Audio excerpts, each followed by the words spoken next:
Hi, everybody.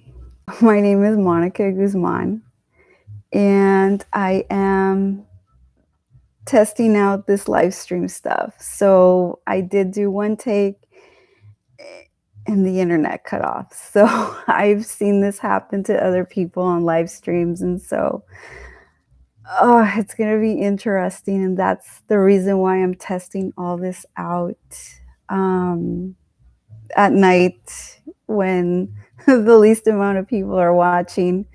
So that if anything does go wrong, I can figure this stuff out. Thanks to anybody that drops in and watches. Again, I'm testing this equipment right now. This is my first time ever attempting to live stream or just do any kind of video. So I just started the channel. And that means that a lot of you don't know what I'm going to be talking about. So before I go in too far, I'm going to be covering a niche topic on this channel. Basically, I love American baseball, and I think America is pretty great. And there's some stuff happening to this country. And I feel like a good way to address it is by providing examples from American baseball history. And so I'm I'm practicing right now, just trying to get comfortable with doing this whole live stream thing. I realize now how much effort goes into it, and I'm trying to get a feel for it, background, and just all the production that goes into it. And also, I have to practice figuring out to set everything up once I get a little bit better at all of the production stuff again. It's kudos to those of you that do this on a consistent basis. A lot of work definitely goes into it. So it's pretty amazing. So again, so tonight I'm testing this by speaking on two topics. The first one from American baseball history is Adrian Constantine Anson. And then I'm going to go into an article that I found extremely interesting from the Mises Institute entitled Marxism in Africa. It was published, I believe, in sometime in November 2020. And I just feel like it's relevant to what's happening today in this country. Let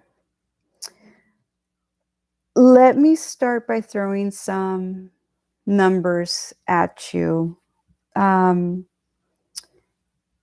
that I'll reference every so often are the crashing ratings across professional sports in America, as well as the regular network free channels. Their ratings are crashing just as much as professional sports, and there's a reason for that.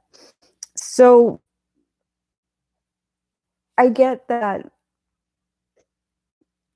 any business has to sell. So this includes professional sports and it includes television. They have to sell because advertisers, how well they sell whatever it is they're doing determines how much ad money they receive from advertisers. So, I'm not going to encourage anyone to start watching MLB now. And I know you're not watching MLB because I've looked at the World Series ratings and I've also looked at the All-Star Game ratings, and both of them are crashing. And I dove deeper into it. For example, I looked up when the blackout started.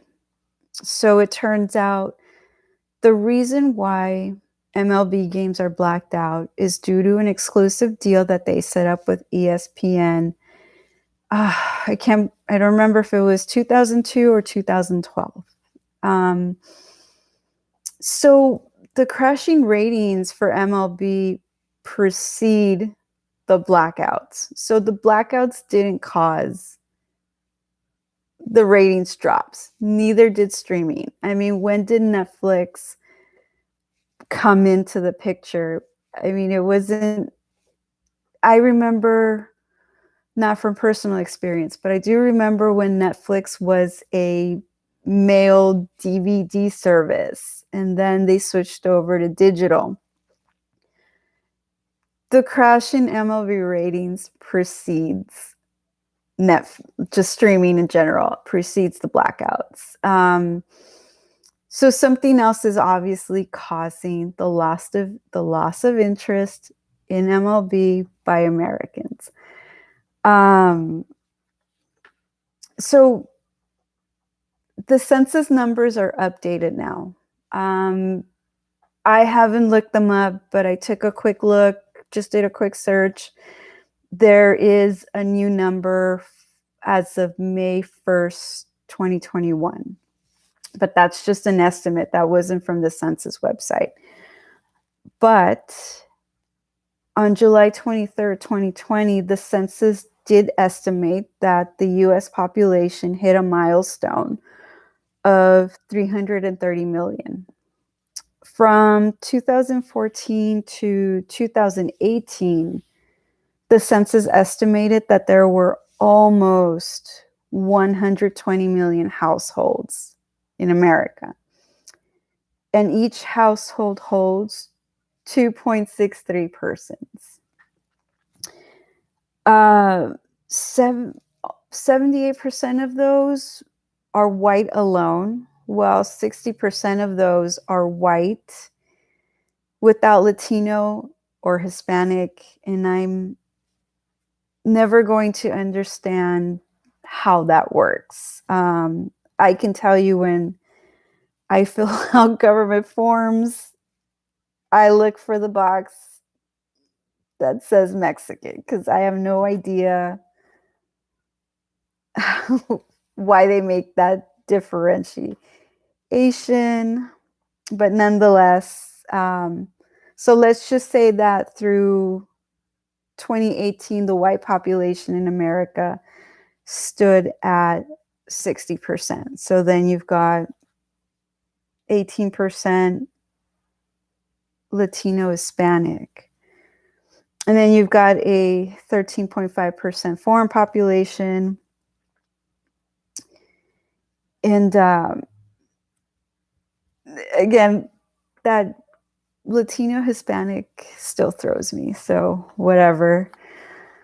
So what am I saying right now? So you've got the major networks that are free, available on most televisions across the country, who can only garner 1 million viewers for a Sunday evening show. Or you've got a Sunday evening game on one of the sports networks that could also only garner 2 million. And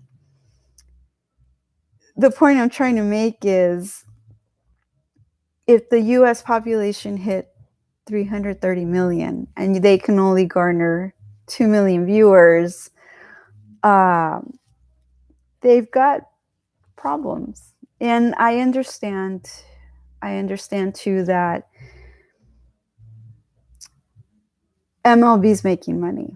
I'm very well aware that they're making money. I believe it's in 2002, MLB no longer relied on gate tickets for the bulk of its revenue. That's when they started moving into other revenue generating means. And, obviously, kudos to them for figuring out how to get around the market, but let's not pretend that they're popular among the population either.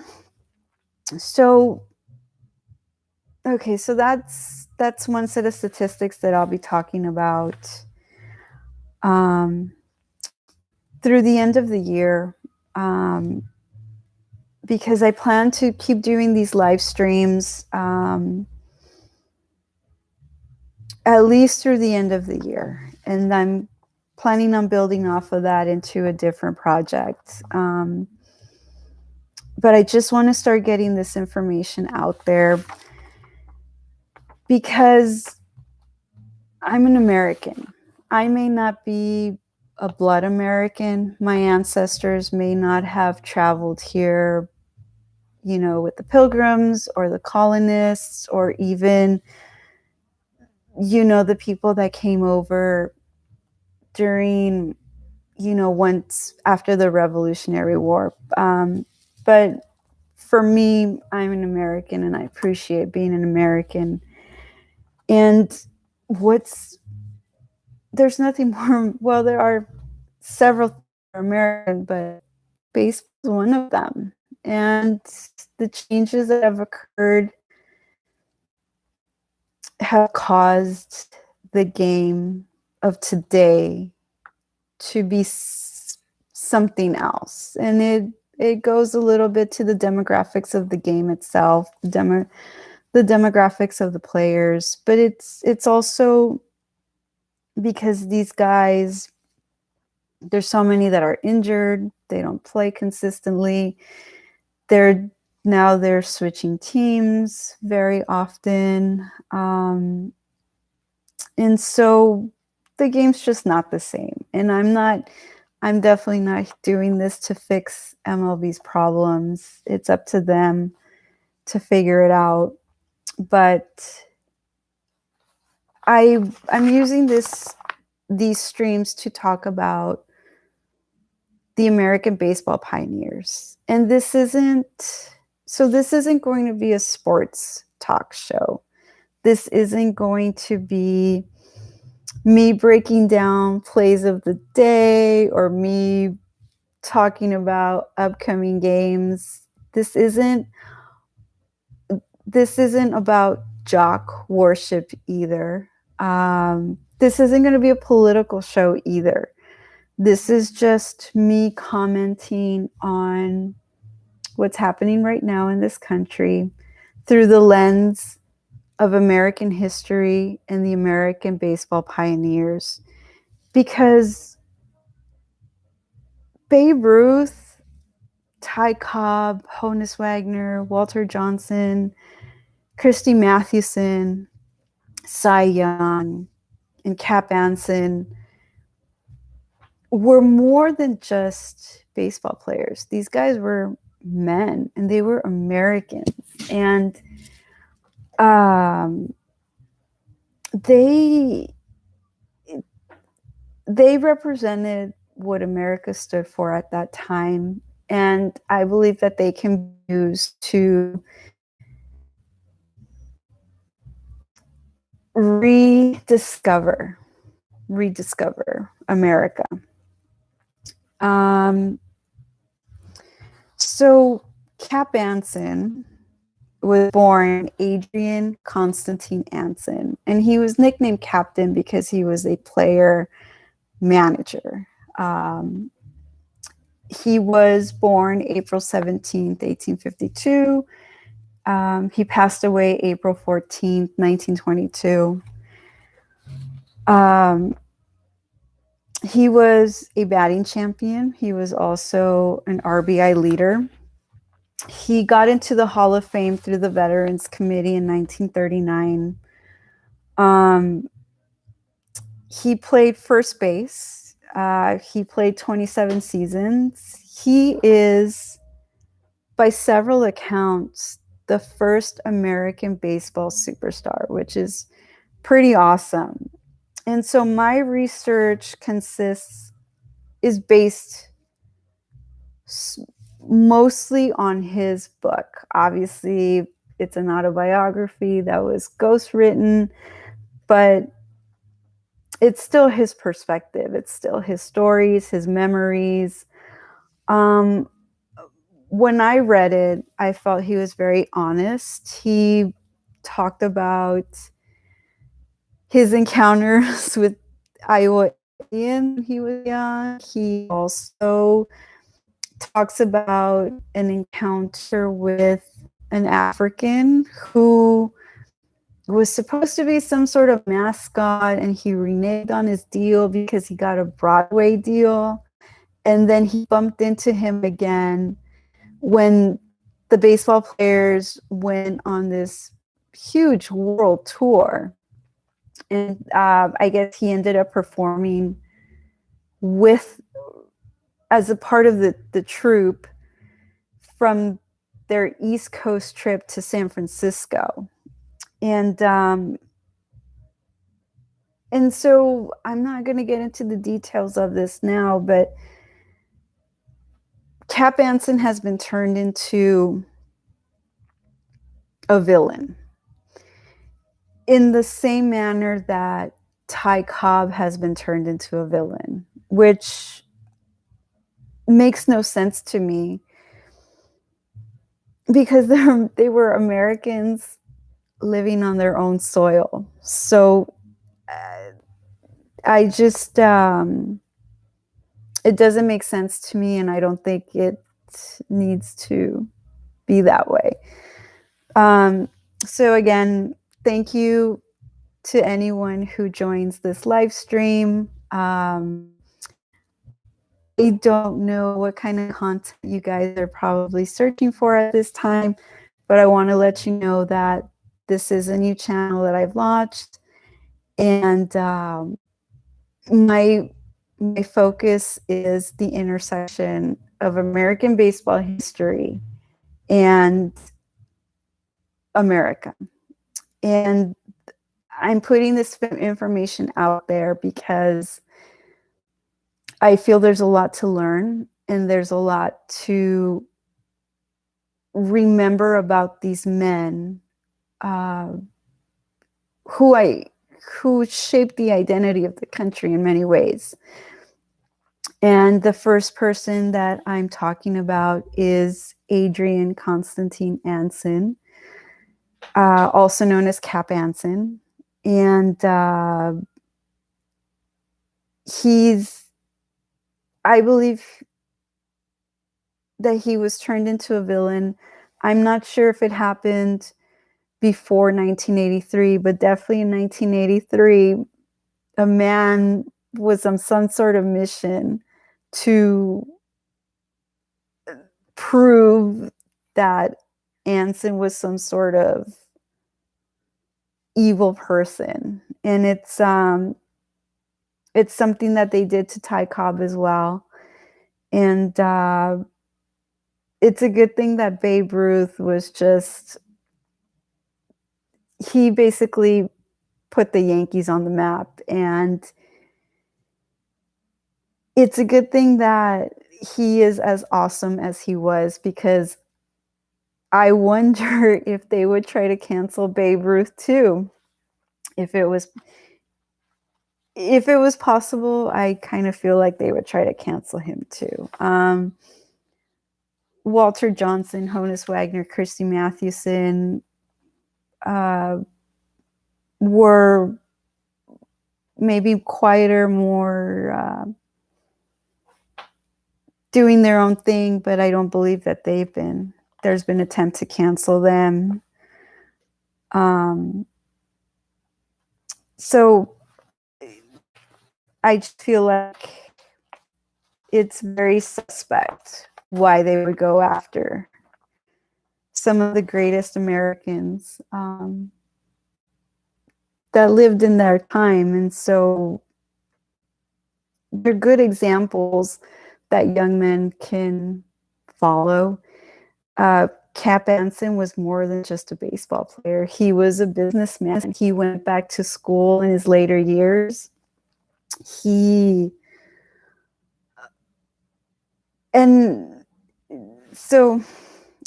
let me just dive into Cap Anson and American Bloodlines. So this caught my eye because Albert Gooding Spalding, in his book, does Same thing of going through his bloodline. And I thought it was really interesting because there's a lot of pride in what their families had accomplished. And I'm not here to say every family tree needs to be amazing and pioneering and just do things that are off the charts.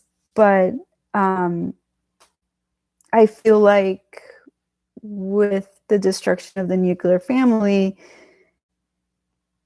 there's been a loss of pride in the family tree. And so even if your family tree is modest, my family tree is modest and it's fine. I think there can be, you can add to your, some athletes reject the thought of legacy. That doesn't mean that it's not being built anyway. I can think of a couple of athletes, one in particular, whose legacy is going to live on because he's also not, they're not going to be able to cancel him. There's no way you can tell the story of two teams in particular without him, because he played with one of them 20 years and he won so many Super Bowls with them. And he went on to another team and won again. So Cap Anson, in his book, which I believe was published for the first time in 1900, A Ball Player's Career, in just right off the top, he talks about his birthplace and ancestry. His dad, Henry Anson, built the first log cabin in Marshalltown, Iowa. Cap Anson described it as an area where half a dozen white families had squatted there because there were Indians living there at the time. So again, I feel like that's very honest of him to state it in that manner. So again, this turning Cap Anson into a villain thing doesn't make sense to me. It's like, okay, whatever. So he lists Warren Anson, his grandfather, Jonathan Anson, his great-grandfather, and then Silas Anson, his great-great-grandfather. So Silas Anson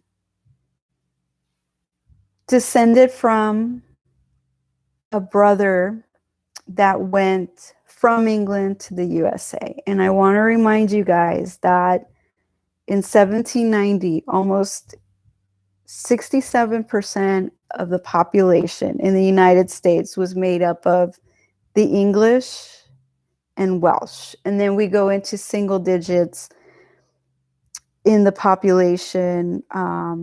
You had Scottish Irish and just Scot at 5.6%. And then you've got German, Dutch, Irish, French, all other whites that were in single digits. So the people who founded America were mostly English. So they brought their customs with them. But at the same time, the Englishman who stayed in England and the Englishman who made the trek to this new land are completely different. And that's one of the things that explains why Americans are so hardcore in their love of freedom, in their love of free speech, in their love of winning, in their love of exploration. It's just the American mindset, the American spirit. It's very unique to the person that decided, you know what, I'm getting on these boats and I'm going to go to this new place, and especially, uh, the first we know about the first Thanksgiving because there was a letter written from one of the pilgrims to, I don't remember if it was a buddy or if it was a family member. He describes the harshness of the winters. He describes the situation with the Indians. And so there were still people who said, I'm going to go over there anyway, despite these conditions. It's just, that's why the American is so unique. And Cap Anson is no exception. So he made it a point again to tell us that his family descends from William Anson, Esquire, who served as a barrister during James I's reign. And then he takes it a step further and he talks about Lord Anson, who was a high admiral of the English Navy.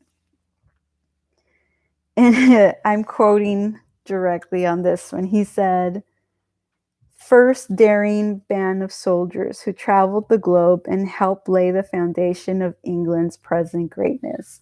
So Cap Anson definitely had an ego. He had pride. He definitely, he wasn't shy. He definitely,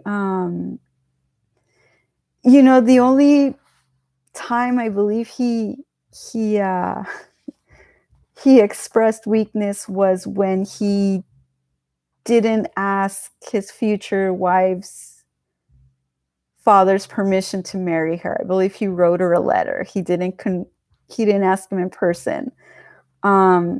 Otherwise, he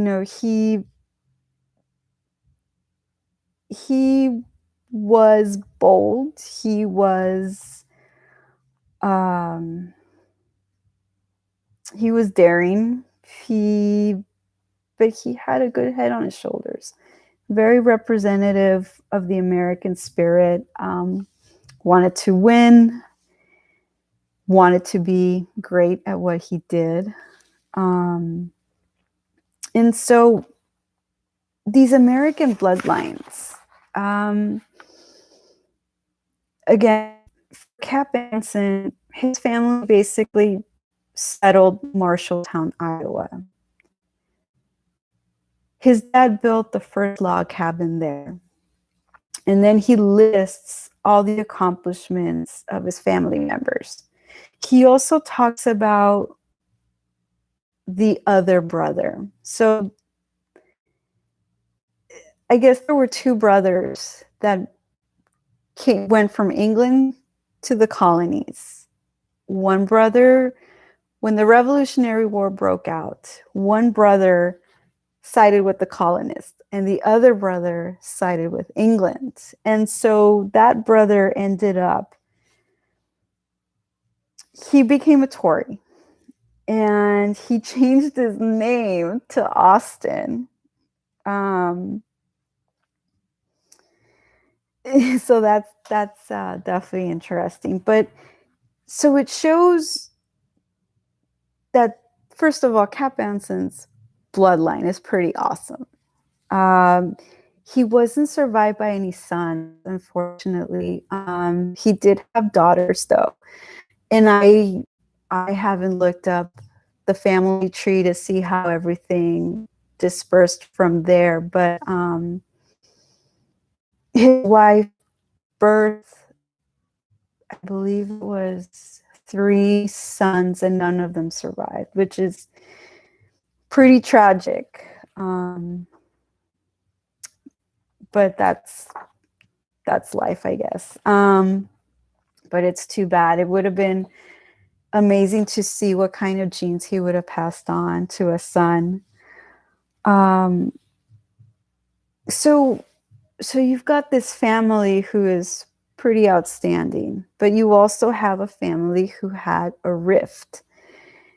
And so today, again, I'm not saying that every family tree has to be as amazing as Cap Anson's, but I think it's worthwhile to start thinking about what your future ancestors are going to remember about you. Um, there's just so much brokenness, right? Drug addiction is still high.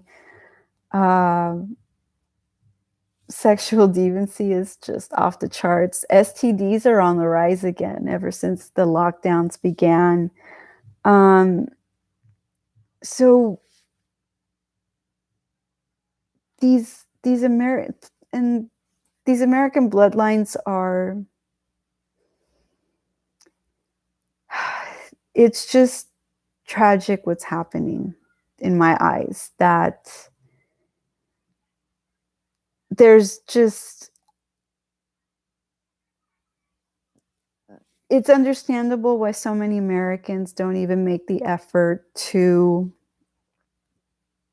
be proud to be American anymore.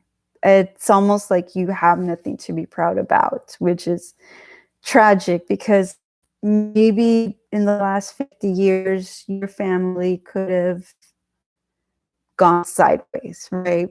Drug addiction, out of wedlock births, jail, um, welfare, stuff like that. But that's no reason to stop you from looking further back into your family tree and finding stuff that fuels your pride in being an American again. Um, I just think it's important to make an effort to revive the greatness of America through your family, your household, helping your kids, helping your kids. I'm not going to advocate higher education as it currently stands, but definitely, help them own land, help them start building the family tree again. Give yourselves something to be proud of, the way Cap Anson was extremely proud of his family bloodlines. And so I will be talking more about Cap Anson for 4 more streams. I've divided his book up into 5 topics. So the first one is American bloodlines. Another one that I find particularly interesting was his point of view on his wife and his daughters, which is very different from what's happening today with dads and their daughters, especially in professional sports. There is this girl dad trend going on, but basically dads are being, somehow dads have got this notion that their job is to throw their daughters into the workplace, to train them to become men. And I'm not sure, obviously it's a Marxist thing. It's definitely Marxist, and it shocks me how many, it's not just the athletes, it's just people involved in professional sports on the broadcasting side. Like, there are dads intent on turning their daughters into men. And I'm not sure why, but I'm going to put that up against Cap Anson's point of view on his daughters and his wife, how he courted her, because it shows the clash of cultures that we're currently experiencing. Um, when America was American and more Christian, fathers didn't push their daughters into the workplace, and fathers didn't push their daughters to become men. Um, so, so this girl dad thing that's going around, I'm gonna talk about Cap Anson and give you a different perspective of what fathers used to hope for their daughters before. So now I want to move on to the Mrs. article. This one was published November 4th of 2020. The title is Marxism in Africa, Why So Many African Economies Failed After Independence. So we, or a lot of us, know that Marxism fails every time it gets tried. I'm specifically focusing on Marxism. I know some people try to couple Marxism with communism, and then there's the fascism that nobody seems to be able to define. Um,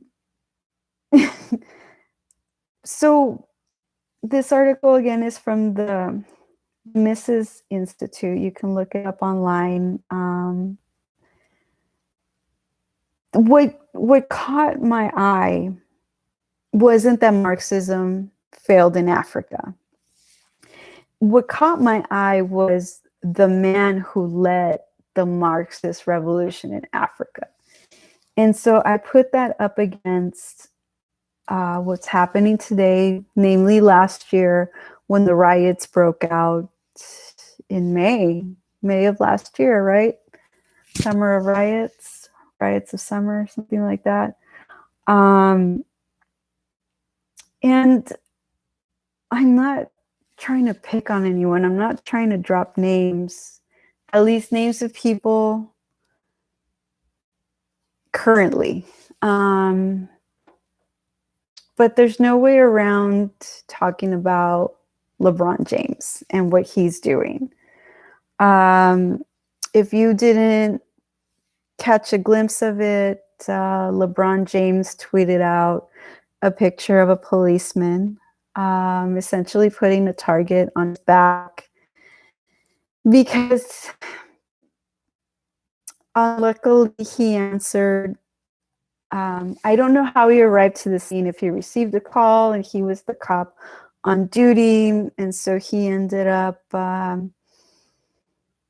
getting in between an altercation between Africans, and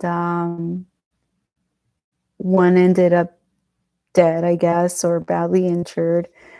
And so LeBron James put a target on this man's back, and he deleted the tweet. But LeBron James was also the one who basically set off the riots in May. So I'm not trying to judge LeBron. I personally don't think he's better than Michael Jordan. I think Michael Jordan is the GOAT. I know there are other NBA basketball players before Michael Jordan who had an impact on professional basketball, but Jordan united a country. The Olympics, and he was just naturally, there was something, it's been said before, very likable. So for example, maybe, again, I understand that there's Larry Bird, Bill Russell, other athletes that came before, or other basketball players that came before Jordan. But what Jordan did, obviously, with the shoes and just the marketability of Jordan is pretty amazing. I still think that in all-time athletes, Babe Ruth is number one, and Tom Brady kind of has dethroned Jordan at number two, and then I put Jordan at three. And I stand by that. So with LeBron, I feel like he's just engineered the way several NFL quarterbacks are engineered, the way definitely tons of MLB players are engineered. Their narratives, they're not athletes per se. Derek Jeter's another one. Derek Jeter to me is just a narrative. Other people have made references to, had Jeter not been a Yankee, he would have just been another player. Derek Jeter won no individual titles, no batting titles, no RBI leader, no hits, no stolen base leaderships, champion. I call them titles. He was just there, and he struck out a lot. But okay, so a lot of professional athletes today are just narratives. And I count LeBron in that category. So going back to the Miss Institute article, the man that led this Marxist revolution in Africa was Kwame Nkrumah, and I apologize if I don't get that pronunciation correct. So this is somebody who attended American higher education, and he was radicalized into Marxism by another African at the university. And then he went over to Africa and did his thing in Ghana. And so when I read that article, and I put it up against what's happening right now with the riots, the color revolution, some people call it. I feel like they're trying to find today's version of this man in order to instill Marxism in America. And it's very interesting that it's Africans. Africans seem to be the most drawn to Marxism. And so, to me, whether LeBron James knows who this man is or not, somebody's trying to set him up to be that guy. The difference is that Americans aren't Africans. It's a different mindset. It's a different IQ, different heritage. And so just because whether you call it the color revolution, the revolution, or the riots haven't succeeded in tanking the American spirit, it does not mean that they're going to stop trying. Sorry, this hair keeps doing this weird twisty thing. And so I feel like it's something to be aware of. It's something to be on the lookout for. I think that we need to figure out how to handle the Africanization of portions of the United States. You know, your LeBron James, your African leaders don't want cops interrupting disputes between Africans. Some have suggested that cops just stand down and let Africans do whatever they're going to do. I think it makes sense simply because why should cops put targets on their back? Or why should cops put themselves in a position where others can put targets on their back? But something that I think is worth thinking about, though, is how many more Chicagos do you want in the United States? Are you willing to just give up your cities to these disputes and this culture?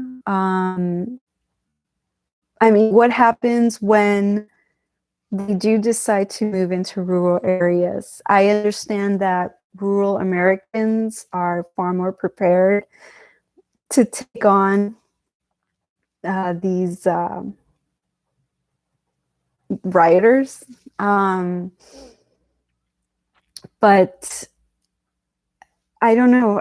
To me, and again, it's a different. I have a different perspective on this. It doesn't make sense to live in a country where there are pockets of violence occurring. At the same time, it's true. What do you do to stop it? There are solutions, but it's what are you prepared to do, right? 1 second, please.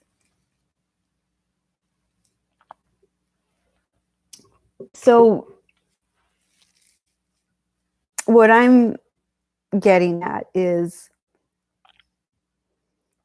Africans seem to be attracted to the notion of Marxism.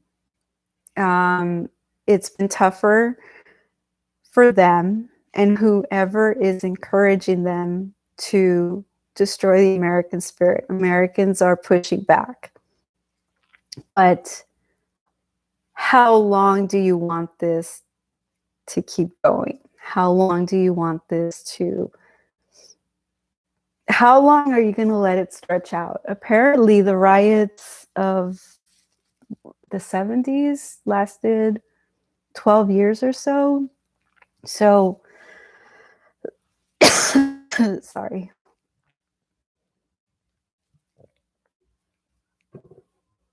Does that mean that another 12 years of riots are going to occur again?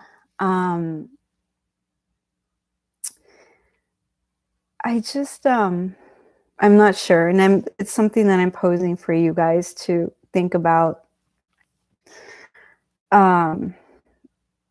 Because, okay, so let's go back to the census statistics. So the United States falls third in population size. China has first place population-wise, and we're never going to know China's exact numbers because we know that some of things that they report aren't 100% reliable.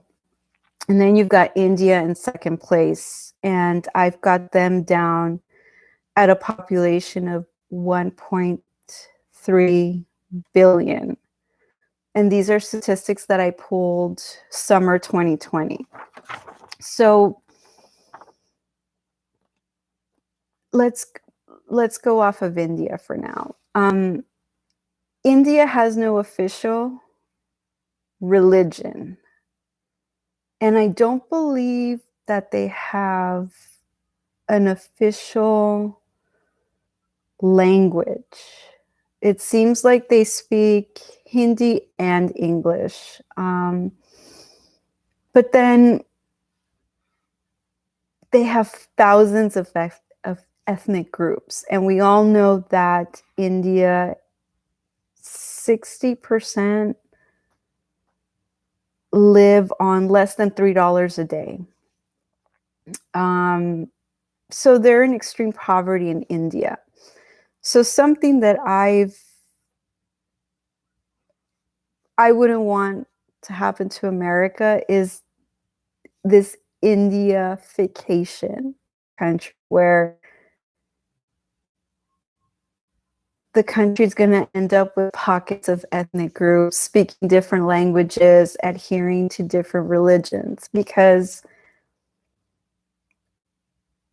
although America is based on freedom of religion, freedom of speech, I don't think the founders ever were planning on the country becoming diverse. Definitely not to the level of India. On top of that, India has a lot of intermarriage. So again, so what I recommend is those of you who are interested to look up that Mrs. article and look up the guy that the article is based on, to kind of start gauging where this could go, where this could end up. To me, it doesn't look like it's going in a good direction. Okay. So again, anybody that watches the stream on the replay, thank you. I'm trying to figure out how to use my notes so that I'm not looking down at my notes the whole time and I'm looking at the camera more often. I need to smile more often, so I'm more inviting to you guys. I'm trying to figure out a lot of stuff. I hope you guys can hear, because I did set up a microphone, which is, ta-da, not bad, right? And the lights seem to be all right. The thing autofocuses, so hopefully that's working out. I'm practicing flowing my language as opposed to speaking in what comes off as broken sentences. It's just I spent the last year doing a lot of research, and I've been over Babe Ruth stats over and over for different charts that I put together, and I still haven't memorized them. So it's just, I've dove into a lot of information. I learned a lot of things for the first time. Everything I picked up about Cap Anson, for example, I learned for the first time. And I tried to cram it in a short period of time. So again, I hope you guys keep bearing with me. I plan to do these streams through the end of the year. And just to disperse information, to disperse a different point of view, to encourage Americans who are interested in being proud to be Americans again, to remember that the early Americans accomplished some incredible feats. I'm going to get into a lot of information, and I know that some people like to watch streams to be entertained, and I'll try to be entertaining, but I'm definitely trying to get more information out there. So I'll figure out how to improve the production side of this, make the information more. The information will come in smaller packets. It won't be so general going forward. I'm going to focus on a topic per stream, and each stream will not be very long. Right now, again, I'm just talking to get the rambling out. I'm talking to just practice, again, just practice all of it. So tomorrow I will be streaming again, maybe a little bit earlier so that everyone isn't asleep. So tomorrow, again, I'm going to cover Casson again. I'm going to cover him in relation to this girl dad trend that's happening right now and why it's not American. It's definitely not Christian. I think also tomorrow I'm going to start talking about what I call the Ben Franklin model. I'll put the link. It's a PDF that I got off online. So that way, those of you who are interested in reading the nuts and bolts of it can.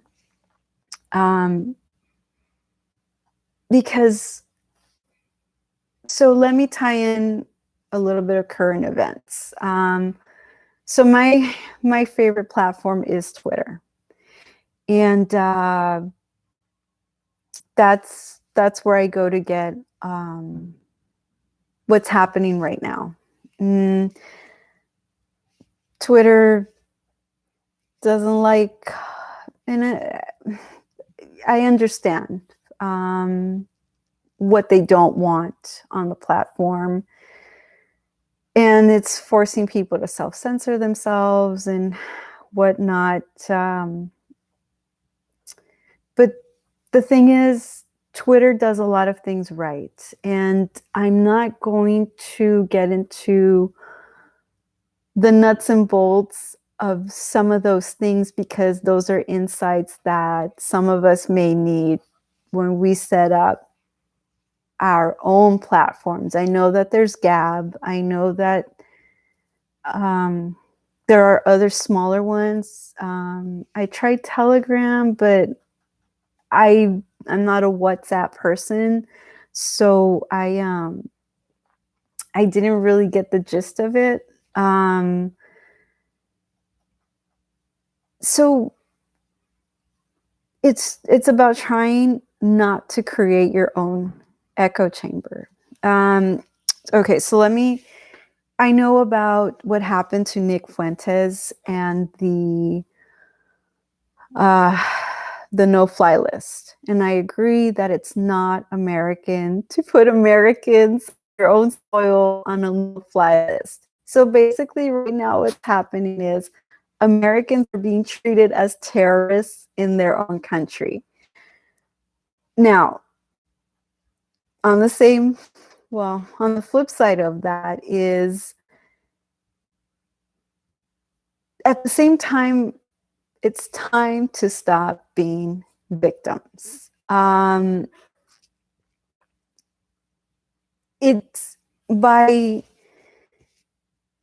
understand why Nick Fuentes has to fight against it, and I understand why some of the influencers on the right have to back him up.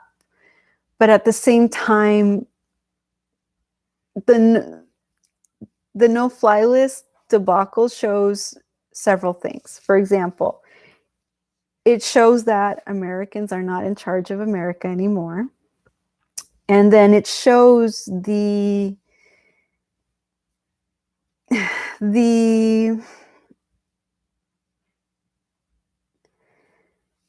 lack of, how do I say this? The lack of power that Americans possess in their own country. Basically,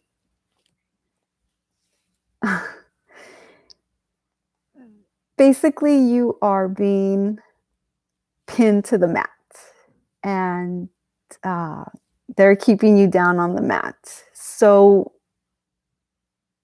the Trump administration should have been the time to get off of that, and we didn't accomplish that. And even I look at myself and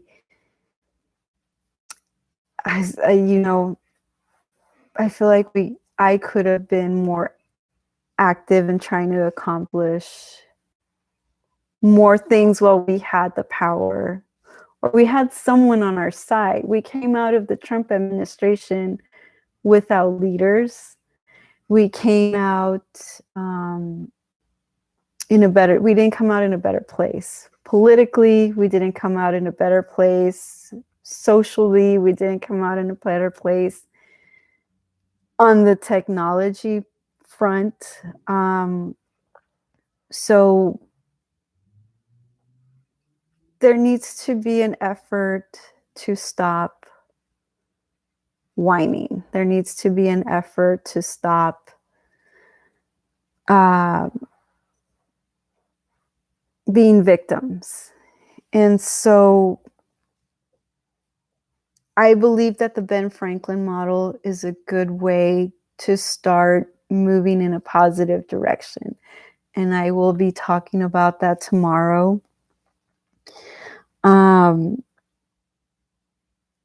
And so hopefully I'll be more organized about the way I have my information laid out. I'm not going off a script. I'm winging this. I'm rambling a little bit, but I am figuring out how to share the information that I've gathered over the last year to help Americans who are interested in pushing the American ideals forward in a situation where we're all boxed in.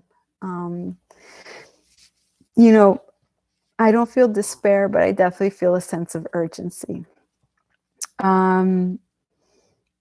So I want to thank anybody who got this far on the stream. I want to let you know that I'll be back tomorrow. I will be streaming again. I went an hour.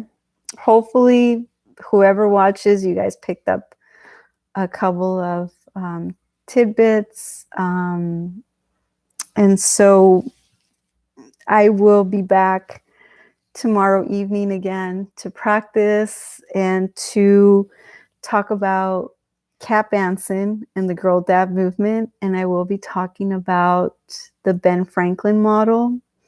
So thank you again. I appreciate you watching, and I hope you have a good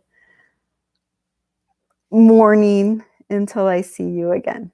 Thank you again.